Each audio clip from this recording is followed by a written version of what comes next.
dos prazeres reais da vida, enquanto não se afligem com o remorso vão por causa do mau emprego das horas, nem com a depressão e horror mental, como ocorre muitas vezes com o mundano quando não é desviado por algum prazer excitante. A piedade não conflita com as leis da saúde, mas está em harmonia com elas. Tivessem os homens sido sempre obedientes à lei dos 10 mandamentos, tivessem posto em prática na vida os princípios desses 10 preceitos, não existiria a maldição das doenças que inundam agora o mundo. Podem os homens ensinar que os divertimentos frívolos são necessários para conservar a mente longe do alcance do desânimo. Pode a mente de fato ser desviada dessa forma no momento. Ao passar, porém, a excitação, vem a reflexão calma. A consciência desperta e faz ouvir a sua voz dizendo: não é esta a maneira de se obter saúde ou verdadeira felicidade. Muitos divertimentos há que excitam a mente, mas é certo que a depressão virá a seguir. Outros meios de recreação são inocentes e saudáveis. O trabalho útil, porém, que proporciona exercício físico, exercerá muitas vezes influência mais benéfica sobre a mente, ao mesmo tempo que fortalece os músculos, melhora a circulação e prova-se um poderoso instrumento na recuperação da saúde. Quem é o homem que deseja a vida, que quer largos dias para ver o bem? Guarda a tua língua do mal e os teus lábios de falarem enganosamente. Aparta-te do mal e faze o bem. Procura a paz e segue-a. Os olhos do Senhor estão sobre os justos e os seus ouvidos atentos ao seu clamor. A face do Senhor está contra os que fazem o mal, para desarraigar da terra a memória deles. Os justos clamam, e o Senhor os ouve, e os livra de todas as suas angústias. Fazer o que é reto, o melhor remédio. A consciência de fazer o que é reto é o melhor remédio para o corpo e a alma enfermos. A bênção especial de Deus, que repousa sobre o recebedor, é a saúde e o vigor. Aquele cuja mente está calma e satisfeita em Deus encontra-se no caminho certo para a saúde. Ter a consciência de que os olhos do Senhor estão sobre nós e de que os seus ouvidos estão atentos às nossas orações é realmente uma satisfação. Saber que temos um amigo que jamais falha, a quem podemos confiar todos os segredos da alma, é uma felicidade que as palavras jamais podem expressar.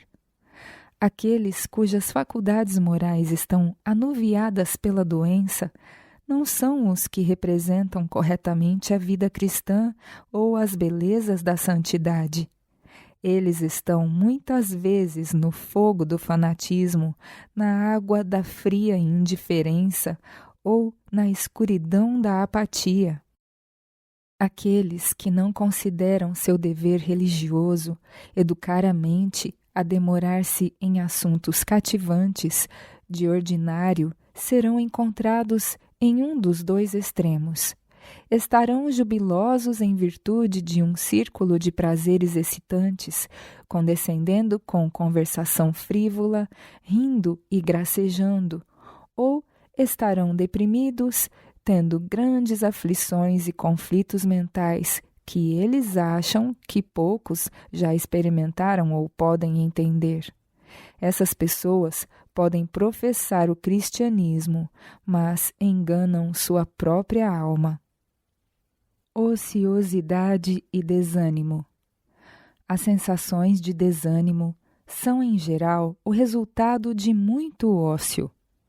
As mãos e a mente devem ocupar-se com trabalho útil que suavizem os fardos dos outros, e os que assim estão empenhados se beneficiarão a si mesmos também. A ociosidade dá tempo para se ruminar em tristezas imaginárias, e frequentemente os que não possuem provas e sofrimentos reais tomam-nas emprestados do futuro. Há muitos enganos levados avante sob a capa da religião. A paixão controla a mente de muitos que se tornaram depravados no pensamento e no sentimento, em consequência da soberba, fartura de pão e abundância de ociosidade. Estas enganadas almas se jactam de ser dispostas espiritualmente e excepcionalmente consagradas, quando sua experiência religiosa consiste em um sentimentalismo doentio em lugar de pureza, verdadeira bondade e humilhação do eu. A mente deve ser desviada do eu. Suas energias devem ser empregadas em planejar meios para tornar outros mais felizes e melhores. A religião pura e imaculada para com Deus, o Pai, é esta: visitar os órfãos e as viúvas nas suas tribulações e guardar-se da corrupção do mundo. A verdadeira religião enobrece a mente. A verdadeira religião enobrece a mente, refina o gosto, santifica o juízo e torna participante da pureza e santidade do céu o seu possuidor. Traz para perto de nós os anjos e nos separa mais e mais do espírito e influência do mundo. Faz parte de todos os atos e relações da vida e nos dá o espírito de moderação, e o resultado é a felicidade e a paz. Disse o apóstolo Paulo a seus irmãos filipenses: quanto ao mais, irmãos, tudo o que é verdadeiro, tudo o que é honesto, tudo o que é justo, tudo o que é puro, tudo o que é amável, tudo o que é de boa fama, se há alguma virtude e se há algum louvor, nisso pensai. Adotai isto como regra de vida. Não estejais inquietos por coisa alguma. Antes as vossas petições sejam em tudo conhecidas diante de Deus, e a paz de Deus, que excede todo o entendimento, guardará os vossos corações e os vossos sentimentos em Cristo Jesus. Um passo avançado. A obra de educar em assuntos médico-missionários é um passo avançado de grande importância no despertamento do homem para suas responsabilidades morais.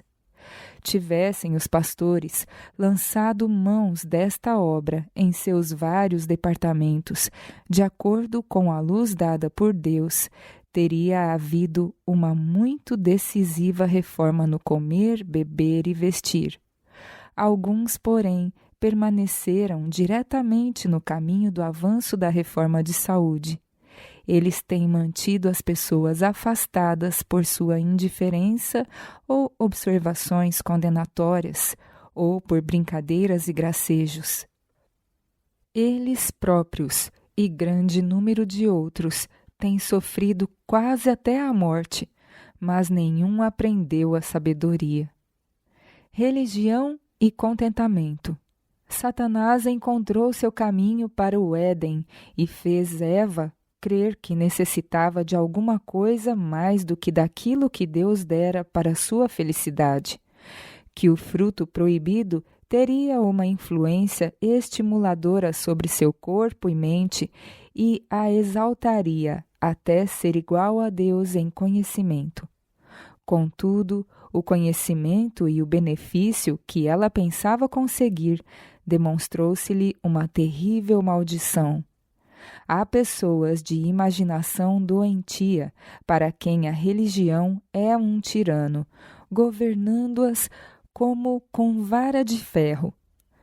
Essas pessoas estão continuamente lamentando sua depravação e gemendo por um suposto mal.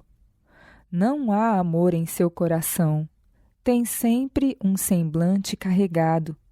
Ficam frias ao inocente riso da juventude ou de quem quer que seja.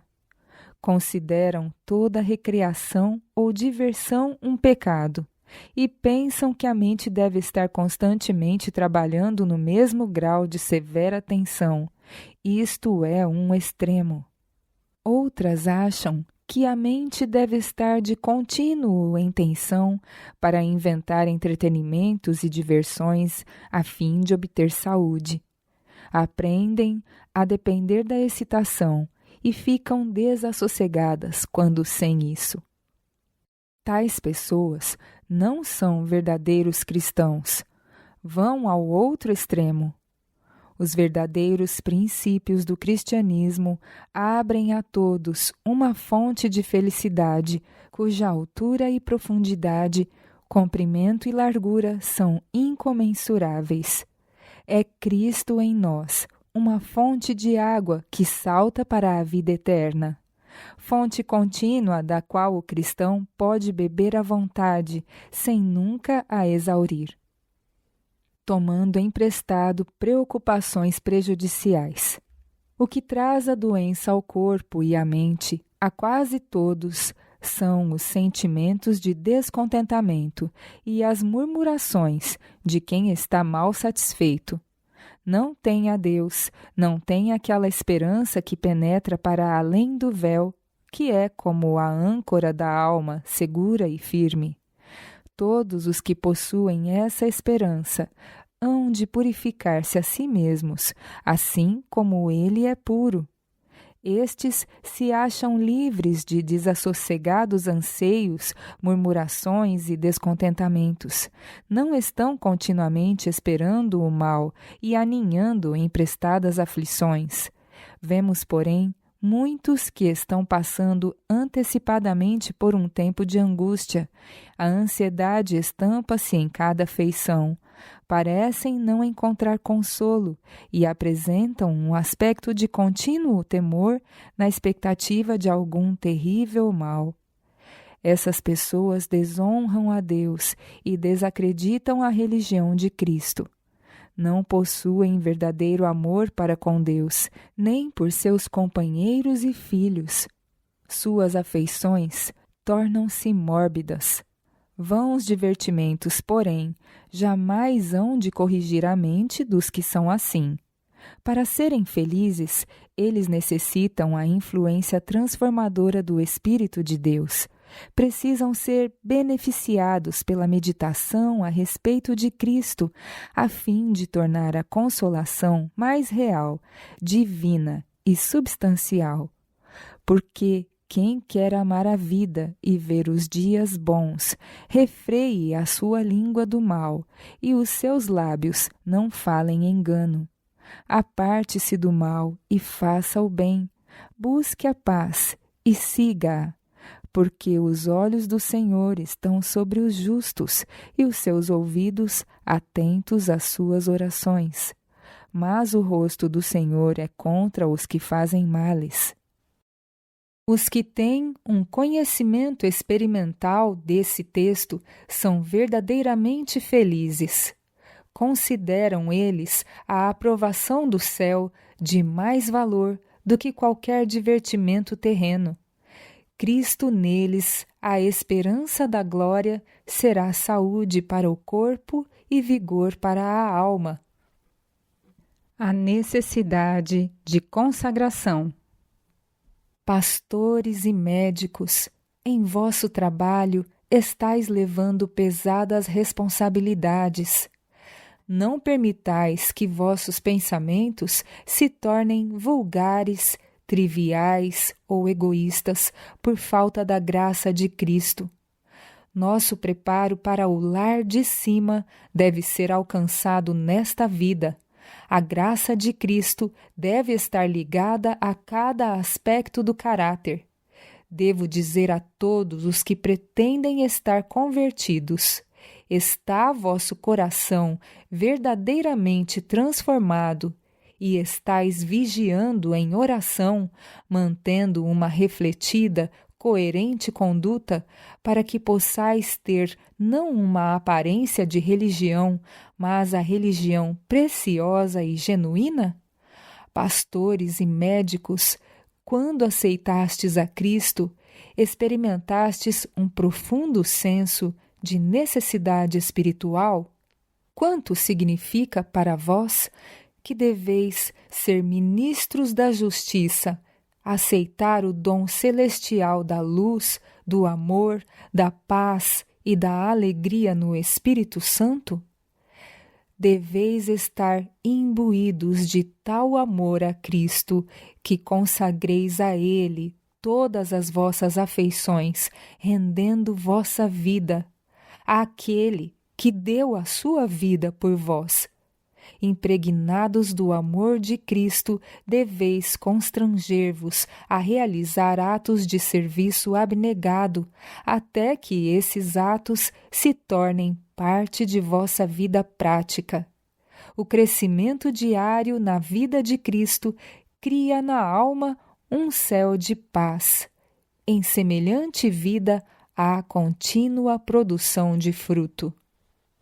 Irmãos e irmãs, necessitamos da reforma que devem possuir todos os que são redimidos, através da purificação da mente e coração de toda a mancha do pecado. Na vida daqueles que são resgatados pelo sangue de Cristo, a abnegação se revelará constantemente. Ver-se-ão a bondade e a justiça, a paz, a experiência interior, tornarão a vida cheia de piedade, fé, mansidão, paciência. Esta deve ser nossa experiência diária. Devemos formar um caráter isento de pecados, caráter tornado justo na graça de Cristo e por ela. Nosso coração deve ser purificado de toda a impureza no sangue vertido para tirar o pecado. Quando os pastores adornarem a doutrina de Cristo, nosso Salvador, e os médicos revelarem em palavras e obras, e por sua influência, a graça sanadora de Cristo, quando o Salvador for revelado como aquele que é totalmente desejável, uma grande obra será feita em favor de outras almas. Deus deseja que haja verdade no interior do santuário da alma, para que o ser inteiro seja uma representação da vida de Cristo. Rogo, meus irmãos e irmãs, que sois pastores ou médicos, que manifesteis em vossa vida os preciosos princípios da verdade, para que outros possam conhecer que estivestes com Jesus e aprendestes daquele que é puro, santo e incontaminado, irrepreensível no meio de uma geração pecadora e corrupta. Então, muitos virão ao Senhor através dos zelosos esforços feitos em seu favor por aqueles que conhecem a verdade. A abstinência completa. Quando a temperança for apresentada como parte do Evangelho, muitos notarão sua necessidade de reforma, perceberão o mal das bebidas intoxicantes e que a completa abstinência é a única plataforma sobre a qual o povo de Deus pode conscienciosamente permanecer. Quando for dada esta instrução, o povo se interessará em outros pontos do estudo da Bíblia.